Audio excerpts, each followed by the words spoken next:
Part 1. The Age of Restless Minds.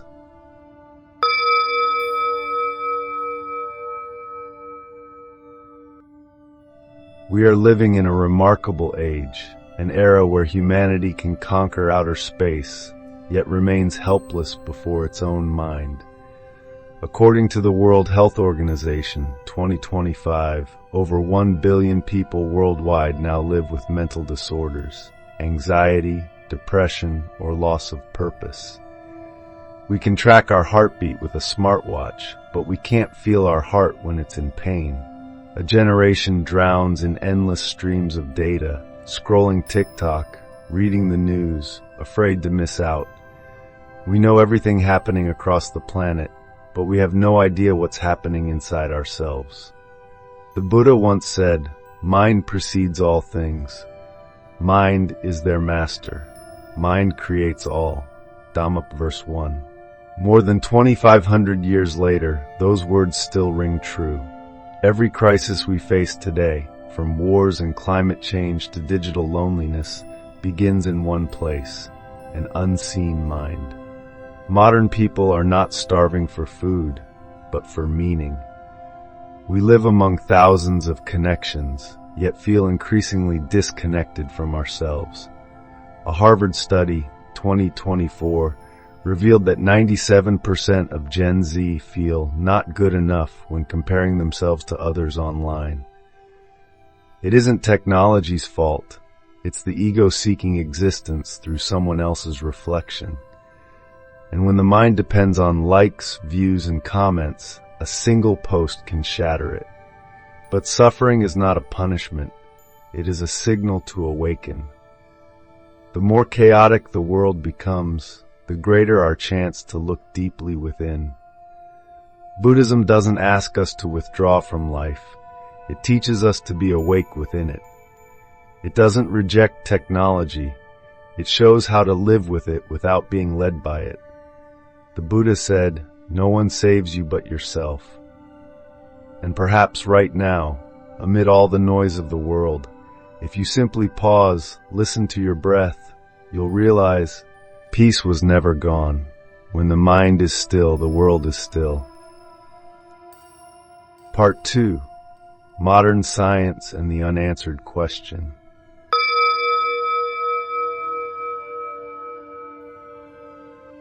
We are living in the brightest age of human knowledge, an era where AI can write poetry, robots can perform surgery, and machines can read emotions through heart rate data.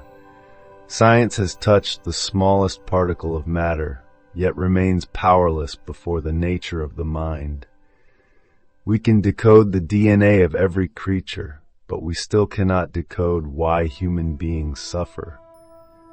In 2024, a team of neuroscientists at Stanford published a study claiming sadness can be accurately predicted through brainwave data.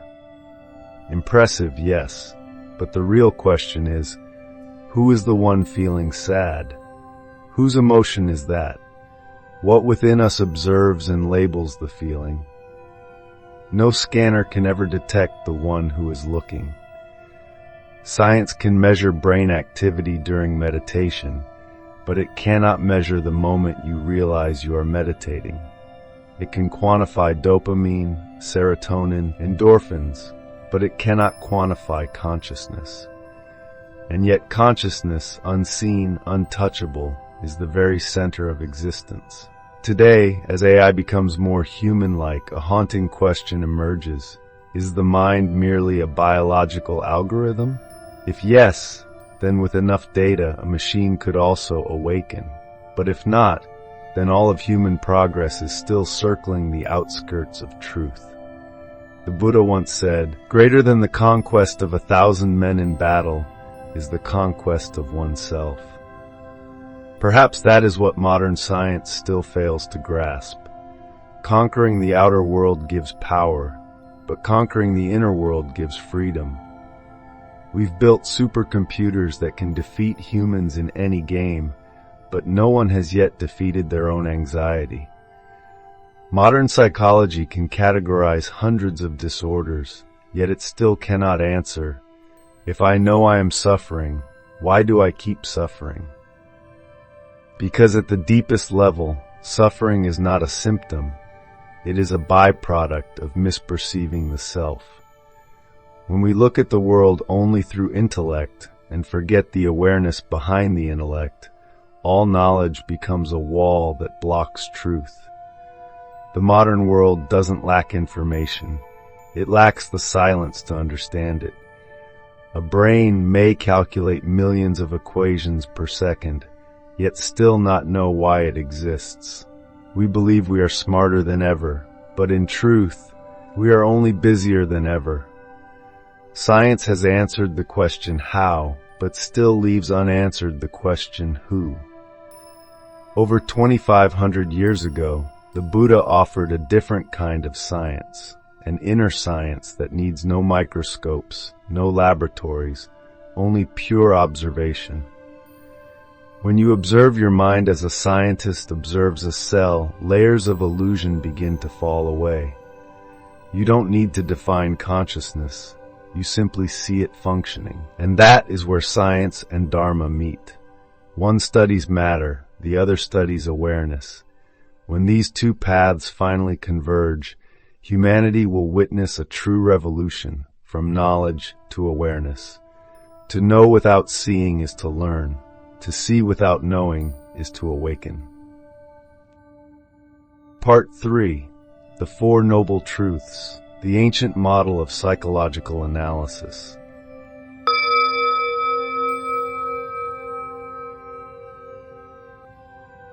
When Sigmund Freud began to study the unconscious, he opened a new era for psychology.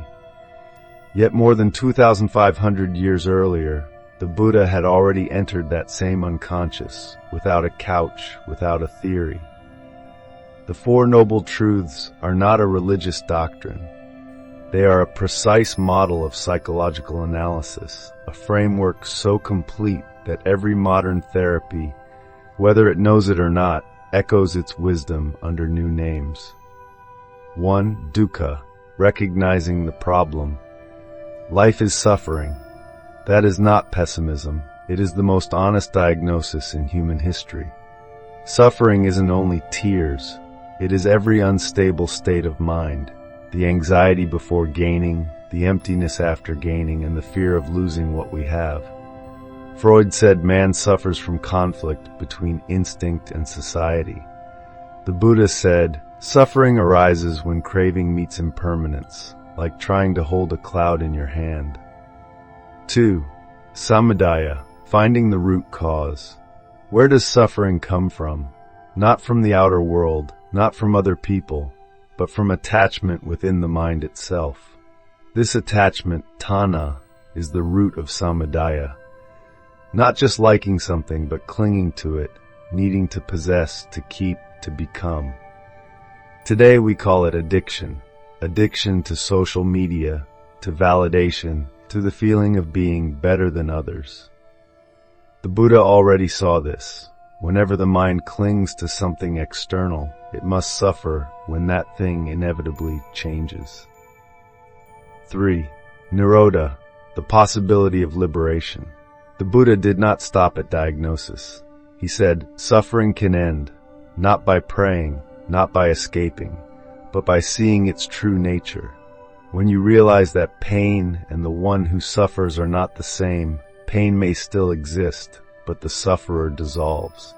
At that moment, the mind no longer resists life, and that is freedom. Nirodha isn't annihilation, it is the dissolving of illusion.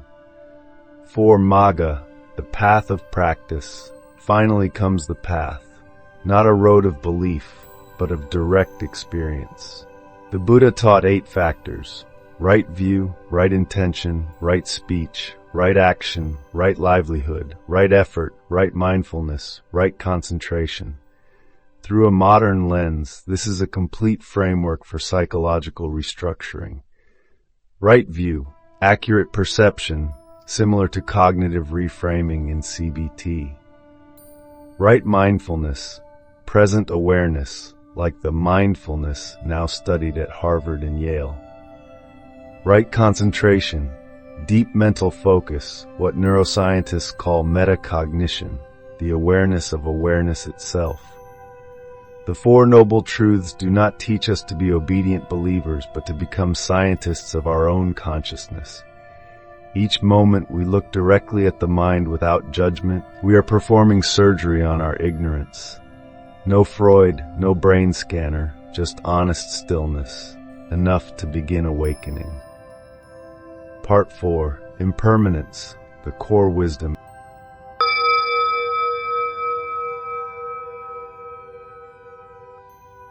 If the Buddha had left humanity only one teaching, it would have been this: impermanence.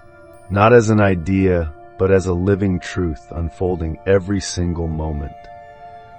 Look around you, from your social media feed to the economy, the climate, even the emotions you felt yesterday. Everything is in constant motion. Yet while everything flows, we want things to stay still.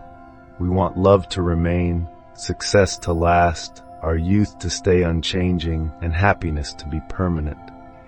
It is within this craving for permanence that suffering begins. Modern science confirms what the Buddha taught. Every cell in your body is replaced within a few years. You are no longer who you were, biologically, psychologically, or emotionally. And yet, you cling to an image. I am someone. I must succeed. I must be loved. I must be more. That illusion, that effort to make the impermanent eternal, is the very engine of human anxiety. If you look deeply, you'll see that every anxiety comes from resisting change. We fear losing those we love. We fear aging. We fear death. We fear uncertainty, because we want something to last forever. But the truth is, the universe knows nothing of forever. It only knows flow. It only knows movement. And only when you move with that flow can your mind finally rest. A neuroscientist once said, an emotion lasts only 90 seconds, unless you keep telling yourself the story about it. How close that is to the Buddha's teaching. Every feeling arises and passes away. If you don't cling to it, it fades. If you grasp it, it becomes suffering. Anger, sadness, jealousy, they are just small waves on the surface of the ocean. You cannot stop the waves, but you can learn to see the ocean beneath them. Impermanence is not something to fear. It is the miracle of life. Without impermanence, flowers would never bloom, children would never grow, and no one could ever be free from their pain. In a world shifting by the hour, war, climate change, AI revolutions, collapsing values, impermanence is no longer philosophy. It is a survival skill. Those who truly see impermanence don't live to hold on, they live to be aware. They don't resist change, they breathe with it. Remember, impermanence does not ask you to give up, it asks you to wake up. When you realize that everything changes, you stop wasting time on hatred, on proving yourself right, on winning and losing.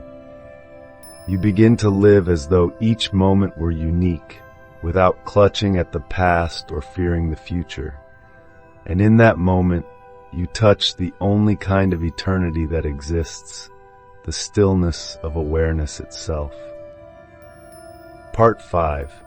The Three Poisons. The source code of the mind.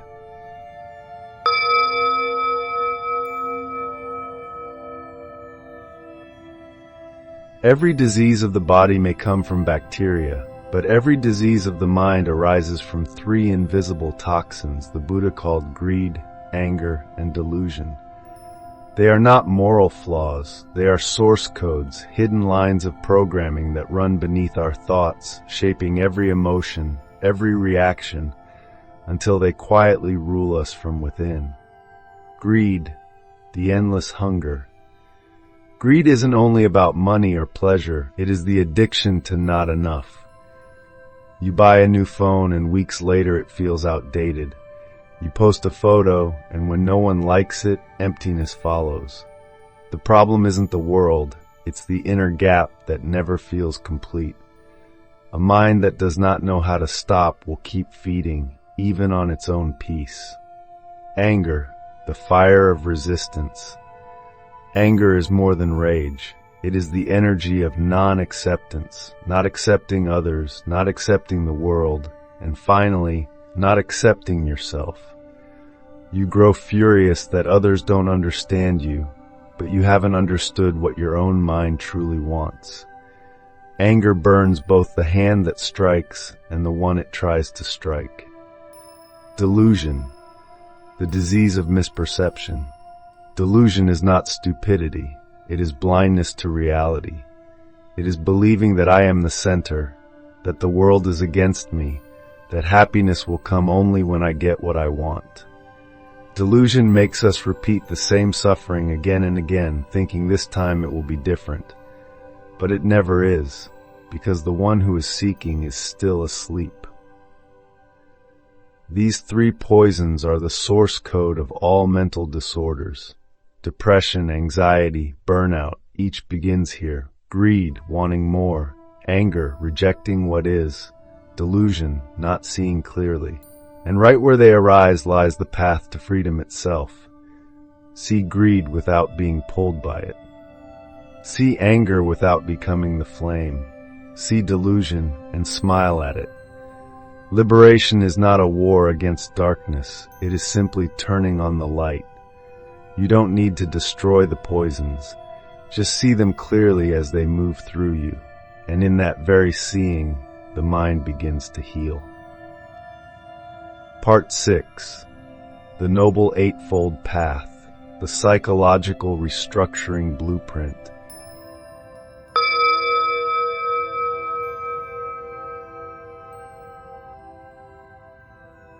If the three poisons are the viruses of the mind, then the Eightfold Path is the new operating system, a spiritual software update that restores the system, clears corrupted files of suffering, and reboots consciousness itself. Neuroscience today calls it neuroplasticity, the brain's ability to restructure itself. But the Buddha had already described it over 2,500 years ago through the simple trinity of virtue, concentration, and wisdom. 1. Right view, seeing clearly. All suffering begins when we see wrongly. We don't see the world as it is, but as we want it to be. Right view isn't about belief or doctrine. It's about seeing reality as it is. That everything is impermanent, every feeling arises and fades, and the self is not a thing, but a process. When perception is clear, problems dissolve without needing solutions. They melt like mist before the morning sun. 2. Right thought. Thinking clearly. Once vision becomes clear, thinking becomes pure as a mountain spring, no longer driven by fear, control, or competition. Right thought isn't positive thinking. It is aware thinking, thoughts born from understanding, not from reaction. 3. Right speech. Speaking mindfully. In the age of social media, a single sentence can become a weapon. A comment can destroy a life. Right speech isn't about saying pleasant things. It's about speaking from awareness. Before you speak, pause for one breath. Does this word nourish or does it harm? When speech rises from understanding, words become medicine instead of poison. 4. Right action. Acting consciously. Every action leaves an imprint on the mind. If the body acts wrongly, the mind cannot rest. You cannot live in peace while your deeds create harm. Right action isn't obedience to a rule. It is alignment with conscience. The right act is the one that lightens the heart, not the one that demands justification. 5. Right livelihood. Living with integrity. In a competitive, consumption-driven world, it's easy to trade peace for survival. But if your work demands deceit, exploitation, or the death of compassion within you, then every dollar you earn becomes a scar on the soul. Right livelihood means living without betraying yourself. Not rich or poor, but able to look in the mirror and smile. I've done nothing that steals my sleep. 6. Right effort, the energy of awareness. Effort doesn't mean frantic striving. It means gentle persistence. To keep returning again and again to the center whenever the mind drifts away. In Buddhist language, not to sink into dullness, nor to chase after distraction. Right effort is the quiet diligence of sunlight, steady, warm, and without struggle. 7. Right mindfulness, the silent witness. This is the heart of the entire path. Without mindfulness, all virtue, meditation, and wisdom remain just theory. Right mindfulness is the silent observer that watches thoughts, feelings, and sensations without judgment, without clinging. To see greed without following it, to see anger without feeding it, to see ignorance without fleeing it, that very seeing is freedom. Number 8. Right concentration. The still point right concentration isn't about forcing the mind to be still. It's about allowing stillness to reveal itself.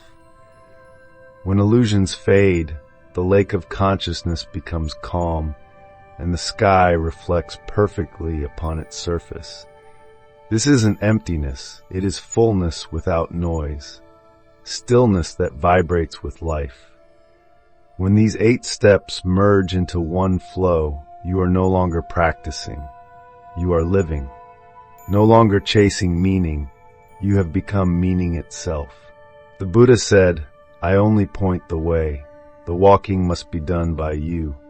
And when you walk in awareness, every step becomes dharma, every breath becomes meditation, and life itself becomes the living path to awakening. Part 8. The moment you stop searching to be healed.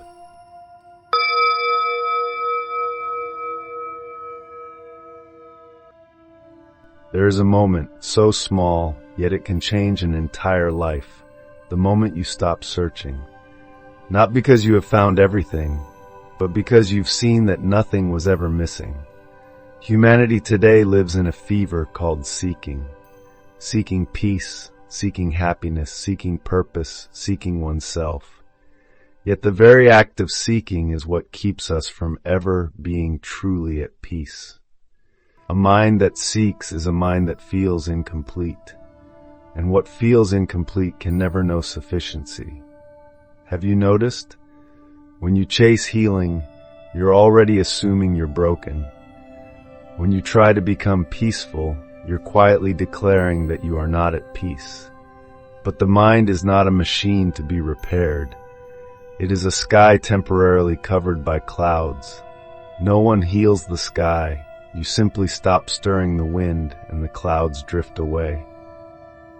The Buddha once said to his disciples, no one can purify a river.